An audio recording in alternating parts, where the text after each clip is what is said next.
Hey everyone, for today's video I'm filming an updated eyebrow tutorial, and the first product I'm going to take is Benefit's Foolproof Brow Powder in the shade number 3, and I'm using a Morphe E11 angled brush to apply this. I like to start at the base of my brow and then drag the color up with whatever's left on the brush.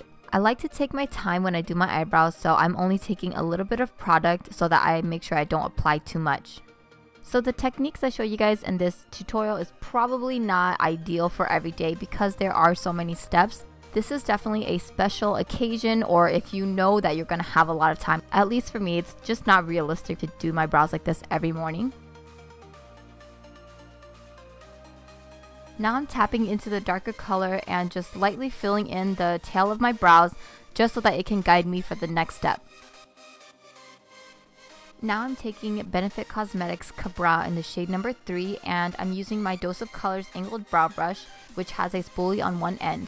And this is pretty much just a gel eyebrow product. You don't have to use this product, but I like to use it to really make sure that my eyebrow stays locked in, because I feel like powder can sometimes fade as the day goes by, but adding a gel on top just really locks in the powder and it makes sure that my brows stay put, and it makes my brows a little bit more bold.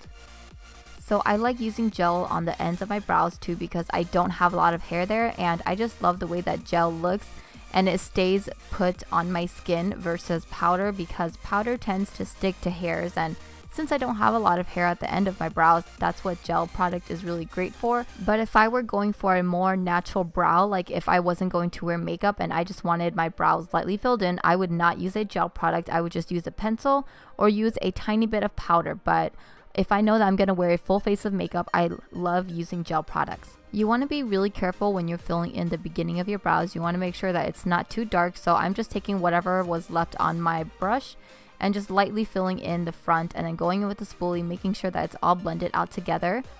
Since my brows are so different and one side has more hair in the beginning but it also grows a different way, I like to take a tiny detailed angled brush to draw light hair strokes just to mimic brow hairs, and this is the Sigma E6 brush. To clean up my brows and define them, I'm using my MAC Prolongwear concealer in the shade NC20 with a Sigma E15 flat definer brush. I always map out where I want to clean it up, especially where my brow arches, because I tend to mess up right at the curve. I like to drag the concealer down so that later when I go in to blend it, it will blend easier. Now to blend out the concealer, I'm using my Sigma E70 angled shading brush.